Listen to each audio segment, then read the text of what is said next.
നിങ്ങളുടെ മനപ്പൊരുത്തം അല്ലെങ്കിൽ പരസ്പരം എത്രത്തോളം അറിയാം, ഇതൊക്കെയാണ് ഇന്നിപ്പോ നോക്കാൻ പോണേ. ഒരുമിച്ച് ജീവിക്കാൻ തുടങ്ങിയിട്ട്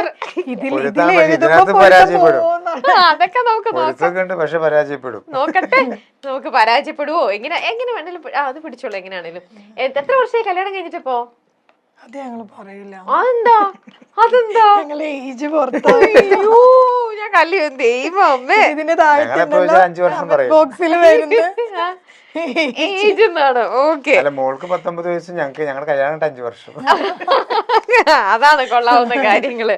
ഓക്കെ, അപ്പൊ എന്തായാലും കല്യാണം കഴിഞ്ഞു, പരസ്പരം നിങ്ങൾക്ക് എത്രത്തോളം മനസ്സിലായി, എന്തൊക്കെയാ നിങ്ങളുടെ അങ്ങോട്ടും ഇങ്ങോട്ടുള്ള ഇഷ്ടങ്ങളും കുറവുകളും ഒക്കെ അറിയാവോ എന്നറിയാനുള്ള ചെറിയ ഒരു game made for each other. ഒന്നും നടക്കില്ല, കോപ്പി അടിച്ചു കഴിഞ്ഞാൽ അപ്പൊ പനിഷ്മെന്റ് ആണ്. പിന്നെ ബാക്ക് ടു ബാക്ക് പനിഷ്മെന്റ് ഒരു തരത്തിലും നിങ്ങളുടെ തമ്മിൽ ചേരുന്നില്ല എന്നുണ്ടെങ്കിൽ പനിഷ്മെന്റ് വേറെ ഉണ്ടാവും. കറക്റ്റ് ആൻസർ പറഞ്ഞു കഴിഞ്ഞാൽ നിങ്ങൾക്ക് ദേ നല്ല ഫ്രഷ് നല്ല രാപ്പിളുണ്ട്, ഇത് നമ്മൾ കട്ട് ചെയ്ത് കൊടുക്കുക അല്ലെ, കത്തിയൊക്കെ ഉണ്ട്, നിങ്ങളെ കൊണ്ട് കഴിപ്പിച്ചിട്ടേ വിടുള്ളൂ. ഓക്കെ, അപ്പോൾ ശരി, നമുക്ക് നോക്കാം. ഫസ്റ്റ് ചോദ്യം, നോക്കരുത് പരസ്പരം അങ്ങോട്ടും ഇങ്ങോട്ടും. നവാസിക്ക ഒരു ദിവസം ഏറ്റവും കൂടുതൽ തവണ ഉപയോഗിക്കുന്ന ഒരു മലയാള വാക്ക് അതെന്തായിരിക്കും? പറയരുത് കേട്ടോ, ക്ലൂ ഒന്നും കൊടുക്കരുത്. നവാസിക്ക ഒരു ദിവസം ഏറ്റവും കൂടുതൽ യൂസ് ചെയ്യുന്ന ഒരു മലയാളം വാക്ക് അതെന്താണ്? മലയാളം വാക്ക് നമ്മൾ സംസാരിച്ചോണ്ടിരിക്കല്ലേ, അല്ല എന്നാലും ചിലർക്കുണ്ട് ഒരു റിപ്പീറ്റ് ചെയ്ത് സംസാരത്തിൽ ഏറ്റവും കൂടുതൽ പറയുന്ന ചില ആൾക്കാർക്കുണ്ട് അങ്ങനെ ഒന്ന്. അങ്ങനെ നവാസ്കാക്കില്ല, പക്ഷെ ഏറ്റവും എന്നാലും ഒരു യൂസ് ചെയ്യുന്നത് പറയണ്ട എഴുതിയാ മതി, ക്ലൂ ഒന്നും വേണ്ട, അങ്ങ് എഴുതുക. നോക്കട്ടെ രണ്ടുപേരും കറക്റ്റ് ആയിട്ടാണ് എഴുതുന്നത്. പറയുന്ന വാക്കല്ലേ? അത് തന്നെ. നമ്മൾ സാധാരണ സംസാരിക്കുമ്പോ ചില ആൾക്കാർക്കുണ്ട് ഫ്രീക്വന്റ് ആയിട്ട് ഒരേ ഒരു സാധനം എന്ത് സംസാരിച്ചാലും അവര് പറയുന്നുണ്ടോ? ഇല്ല. എന്നാലും എന്തെങ്കിലും ഒന്ന് എഴുത്, നമുക്ക് പനിഷ്മെന്റ് ഉണ്ടെന്ന് വിഷമിക്കേണ്ട, നമുക്ക് തുടങ്ങുമ്പോ തന്നെ പനിഷ്മെന്റിലേക്ക് പോവാം. അത്രേ ഉള്ളൂ. റെഡി? ഓക്കെ, രണ്ടുപേരും ടേൺ ചെയ്തോ, നമുക്ക് നോക്കാം എന്താണ് ആൻസർ എഴുതിയിരിക്കുന്നത്. ഒന്നുമില്ലെന്ന് ഫ്രീക്വന്റ് ആയിട്ട് അങ്ങനെ ഉപയോഗിക്കാറില്ല. ഇതെന്താ എഴുതി വെച്ചിരിക്കുന്നത്? ഒന്ന് ആലോചിച്ച് നോക്കൂ. ആണോ? നോക്കിയേ, ഒന്ന് ആലോചിച്ച് നോക്കി. അങ്ങനെ പറയാറുണ്ടോ? അങ്ങനെ ഒരു സംഭവമില്ല. എനിക്ക് തിരിച്ചായിരുന്നു ക്വസ്റ്റനെങ്കിൽ ചിലപ്പോ എന്താ ഫ്രീക്വന്റ് ആയിട്ട് യൂസ് ചെയ്യാൻ? അതെന്താ ഞാൻ ഓർക്കാൻ കാരണം അറിയാം, ഞാനിങ്ങനെ ചില സിറ്റുവേഷനില് ഇപ്പൊ പിള്ളേരെന്തെങ്കിലും കാര്യങ്ങളും മറ്റേ സംഭവം ഒന്ന് ആലോചിച്ച് നോക്കി എന്ന് പറയല്ലോ, അത് കഴിഞ്ഞ് കല്യാണം കഴിഞ്ഞ് കുറെ നാൾ ഇത് തിരിച്ചിങ്ങടെ അടിക്കാൻ തുടങ്ങി. ഒന്ന് ആലോചിച്ച് നോക്കിയത് അത് നമ്മുടെ ചില സാധനങ്ങൾ അങ്ങനെ കിട്ടും. അത് ശരിയാ, ചില ആൾക്കാർക്കുണ്ട്. ചില ആൾക്കാർക്ക് ഓക്കെ എന്ത് പറഞ്ഞാലും ഓക്കെ ഓക്കെ ഓക്കെ, ചില മനസ്സിലായില്ലേ മനസ്സിലായില്ലേ ഞാൻ പറയുന്ന കാര്യമാണ് കേട്ടോ.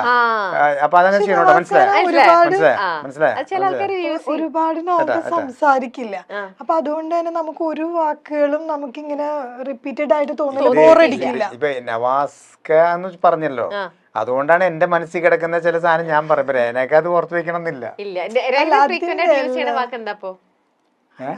അങ്ങനെയൊന്നും ഇല്ല.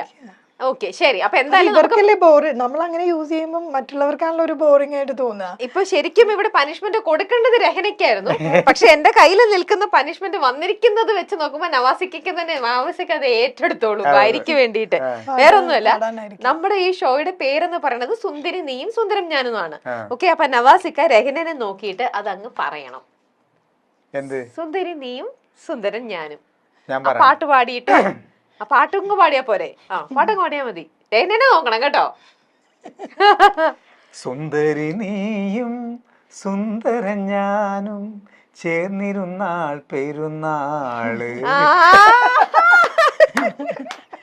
ഇത് പാടാറുണ്ട് വീട്ടിലിടയ്ക്കെങ്കിലും അല്ലേ? ഇൻസ്റ്റന്റ് ആയിട്ട് പെട്ടെന്ന് നമ്മുടെ പണി ജോലി അതല്ലേ. അപ്പൊ എല്ലാം കറക്റ്റ് ആയിട്ട് വന്നു. ഓക്കെ, അപ്പോൾ അടുത്ത പ്രാവശ്യം ഇനി നോക്കട്ടെ, പനിഷ്മെന്റ് കറക്റ്റ് ആയിട്ട് വന്നു കഴിഞ്ഞാൽ രഹനയ്ക്കായിരിക്കും കേട്ടോ അടുത്തത്. ഓക്കെ, നെക്സ്റ്റ് ചോദ്യം. രഹനയുടെ ജീവിതത്തിലെ ഏറ്റവും വലിയ ഭാഗ്യമെന്ന് സ്വയം ചിന്തിക്കുന്ന ഒരു കാര്യം. രഹനയുടെ ജീവിതത്തിലെ ഏറ്റവും വലുതെന്ന് സ്വയം ചിന്തിക്കുന്ന ഒരു കാര്യം. രണ്ടുപേരും എഴുതണം. അതെന്താണെന്ന് രഹന ഇടയ്ക്കിടയ്ക്കിനും പറഞ്ഞിട്ടുണ്ടാവും, അല്ലെങ്കിൽ അതെന്താണെന്നാണ് നവാസിക്ക് തോന്നുന്നത്. രഹനയുടെ ജീവിതത്തിലെ ഏറ്റവും വലിയ ഭാഗ്യം എന്ന് രഹന ചിന്തിക്കുന്ന ഒരു കാര്യം ഉണ്ടാവും. എന്റെ ഭാഗ്യാണ് എന്റെ ജീവിതത്തിൽ ഇങ്ങനെ സംഭവിച്ചതെന്നൊക്കെ നമ്മളിടയ്ക്ക് പറയില്ലേ, അതെന്തെന്നാണ്? നവാസിക്കിന്റെ കല്യാണം കഴിച്ചതാണോ? എന്താണ്? അതങ്ങ് എഴുതിക്കോള്. രഹന എഴുതി കഴിഞ്ഞു രഹനയുടെ ഭാഗ്യം എന്താണെന്ന്.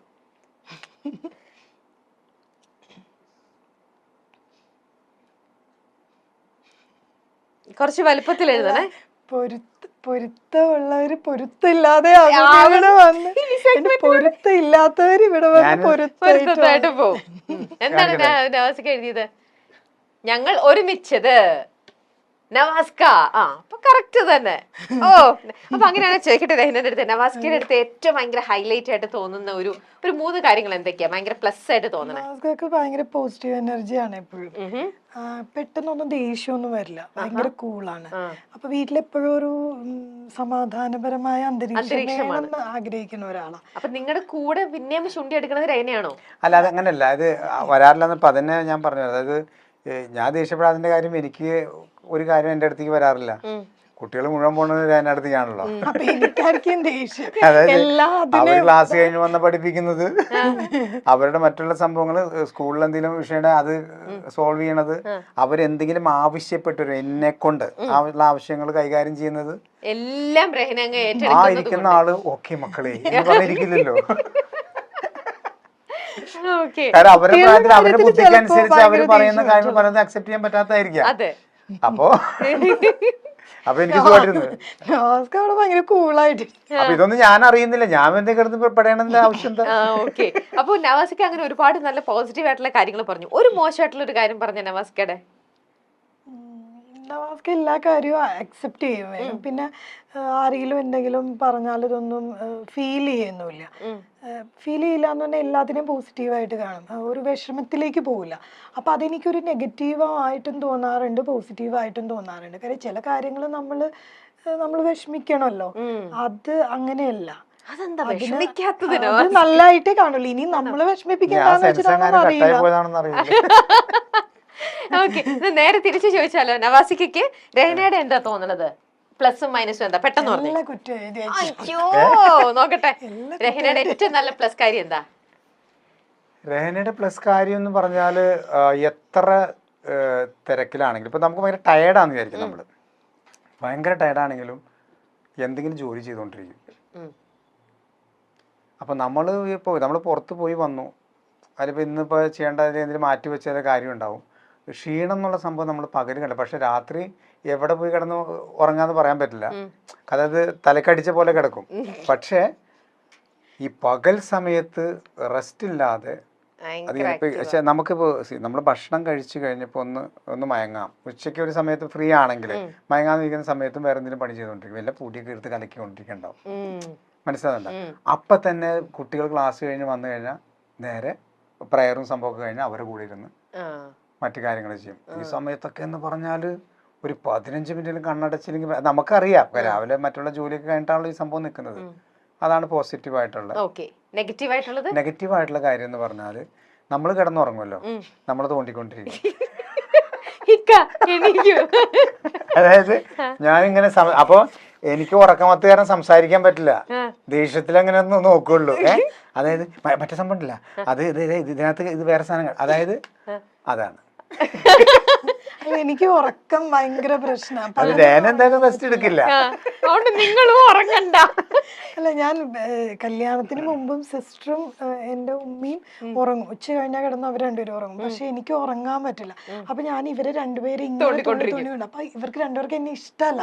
ഉച്ച കഴിഞ്ഞ എന്നെ കല്യാണം കഴിഞ്ഞപ്പോ അവരങ്ങോട്ട് പോയി, പിന്നെ അടുത്തതുകൊണ്ടല്ലേ ഉച്ചക്ക് ഊണൊക്കെ കഴിഞ്ഞിട്ട് പോയി കിടക്കും. അപ്പൊ എനിക്ക് ഇതിങ്ങനെ കാണുമ്പോ ഭയങ്കര ടെൻഷൻ.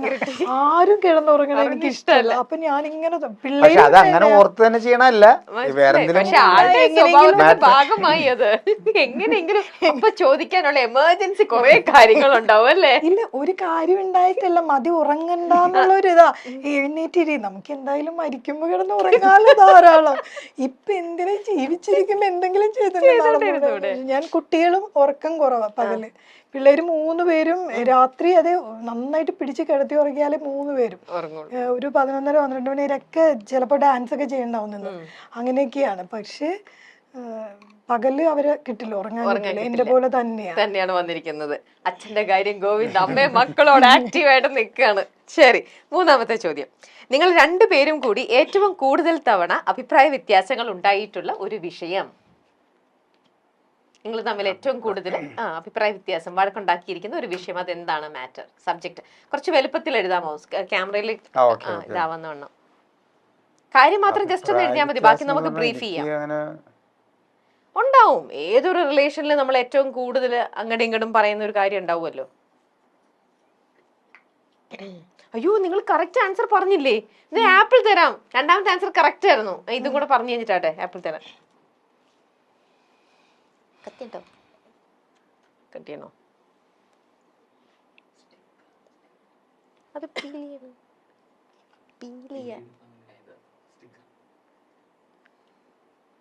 എഴുതി കഴിഞ്ഞോ?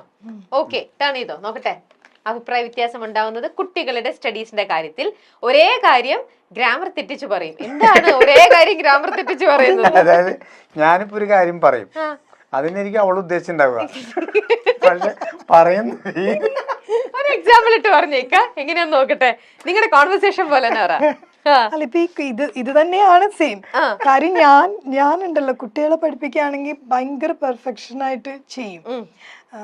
അപ്പോ അതിനെ സപ്പോർട്ട് ചെയ്തായിരിക്കും നവാസ്ക സംസാരിക്കുക. പക്ഷെ നവാസ്കയുടെ രീതി കാണുമ്പോ വിചാരിക്കും എന്നെ സപ്പോർട്ട് ചെയ്യാതെ വേറെ തരത്തിലാണ് പോണേന്ന്. ആണോ? അല്ല, ഉദാഹരണം അത് പറയാൻ പറ്റില്ല. ഇപ്പൊ എന്തെങ്കിലും ഒരു വിഷയങ്ങൾ വന്ന് പറഞ്ഞു കഴിയുമ്പോ ഞാൻ ചൂടാവും.